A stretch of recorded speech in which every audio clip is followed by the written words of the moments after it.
Halo teman-temanku semuanya, dimanapun kalian berada. Semoga teman-teman selalu dalam keadaan yang sehat dan selalu dimudahkan dalam mencari rezeki. Berjumpa kembali bersama channel Ruang Imajinasi, channel yang berisikan tentang konten cerita romantis yang diberi latar belakang berupa video pemandangan alam. Pada kesempatan kali ini di hari Minggu tanggal 8 Desember tahun 2024. Untuk kali ini saya masih melanjutkan kisahnya si Supri ya teman-teman, bersama bulenya. Dan mohon maaf jika teman-teman sudah menunggu lama ya kelanjutan dari kisah ini, karena beberapa hari kemarin saya itu lagi tidak enak badan, karena belakangan ini di daerah saya sering terjadi hujan yang cukup deras, makanya badan pun bisa sangat terpengaruh. Maka dari itu, karena hari ini sudah agak mendingan, saya memutuskan untuk melanjutkan kisahnya. Dan seperti biasa ya teman-teman, di sini nanti saya akan memberikan beberapa cuplikan alur ceritanya. Jika teman-teman merasa terganggu dengan adanya suara yang saya berikan, silahkan dikecilkan atau dimatikan tombol volumenya. Karena saya memberikan suara seperti ini memang sangat penting bagi konten seperti yang saya miliki ini. Jadi mohon untuk dimaklumi. Dan kisah kali ini bermula sewaktu terdengar dering telepon di ruang tengah. Kemudian Buletin pun bangkit berdiri untuk mengangkat telepon tersebut.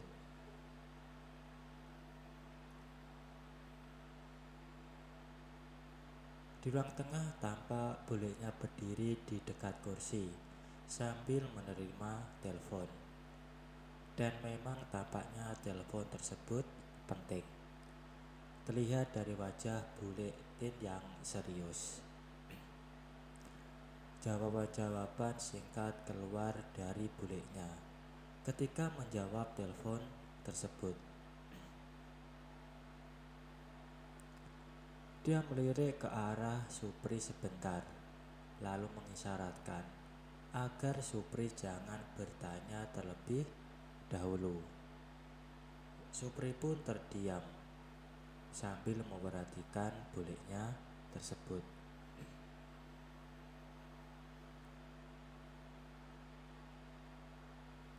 Dan ternyata yang telepon tersebut adalah ayahnya Suprianto.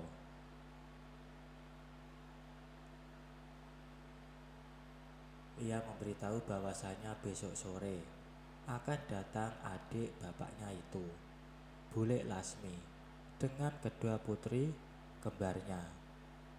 Bapaknya minta agar Suprianto ikut menjaga mereka, sementara mereka akan tinggal sementara di rumah itu. Suprianto terdiam, berusaha mengingat-ingat.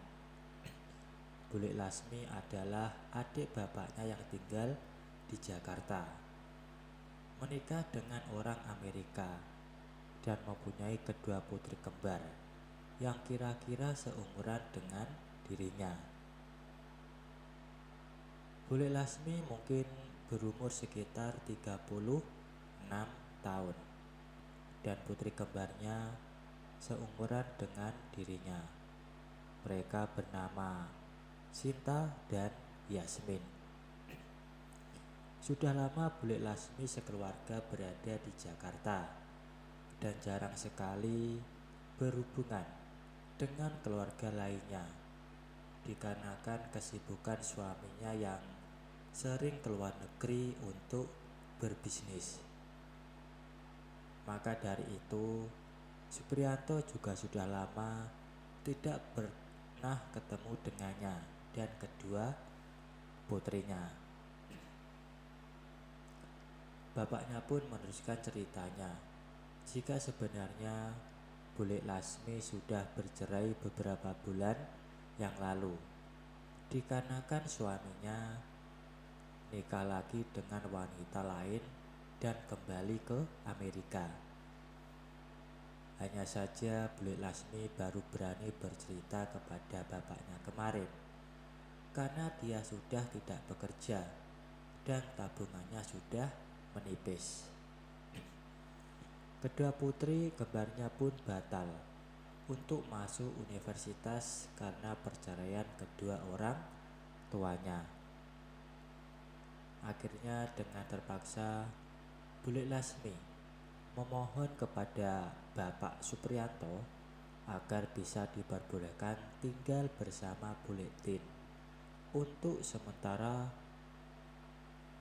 waktu dan sementara dia mencari kerja di tempat itu, karena dia berpikir akan lebih mudah hidup di desa daripada di Jakarta tanpa pekerjaan. Sebab itulah bapaknya akhirnya menelpon Bule Tin tengah malam seperti itu untuk menceritakan keadaan yang sebenarnya.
Besoknya Minggu pagi, Supriyanto dan bulenya mulai sibuk membereskan barang-barang dan kamar yang nantinya akan ditempati Bule Lasmi dan kedua putrinya.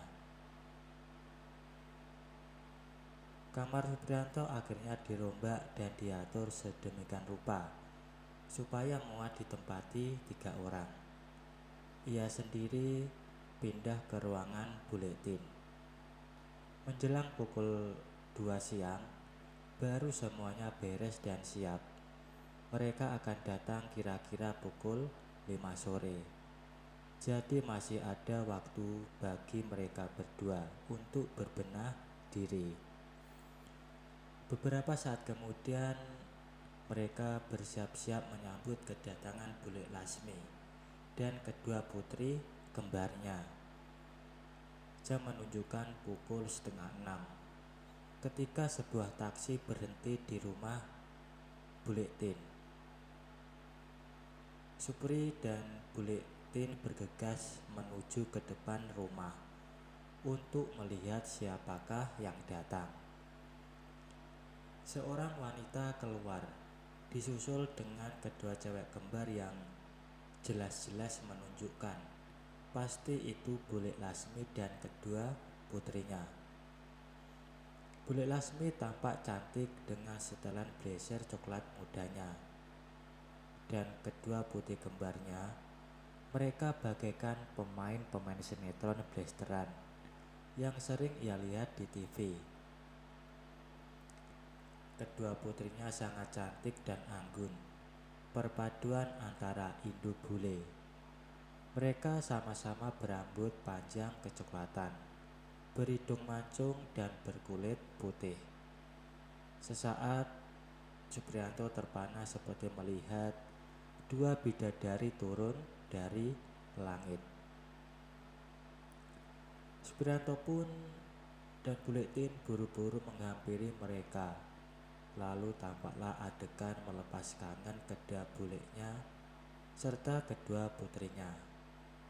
Sedangkan Supriyanto membantu sopir taksi menurunkan tas-tas dan barang-barang bawaan mereka.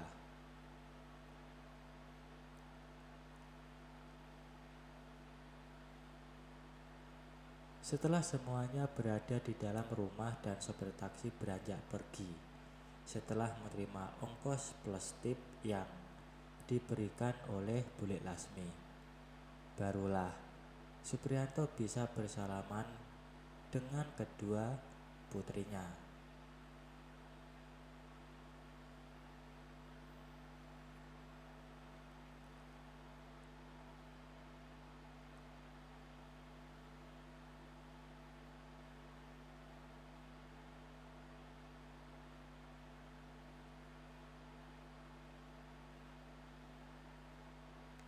Sementara kedua bulenya saling berbagi cerita di ruang tamu, Supriyanto menuju ke belakang untuk membuatkan teh buat mereka semua.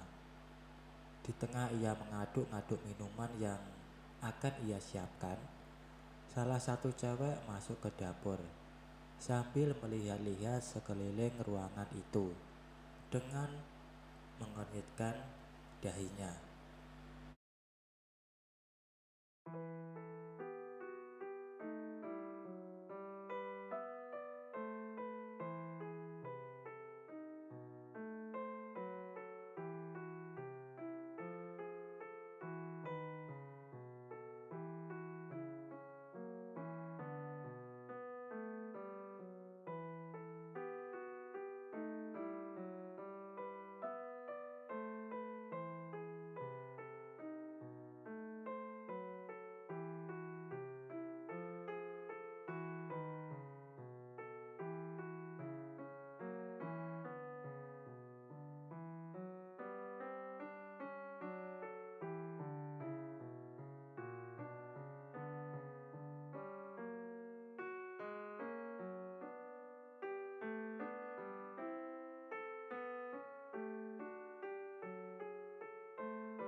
Supriyanto duduk di tengah-tengah antara Bule Lasmi dan Yasmin.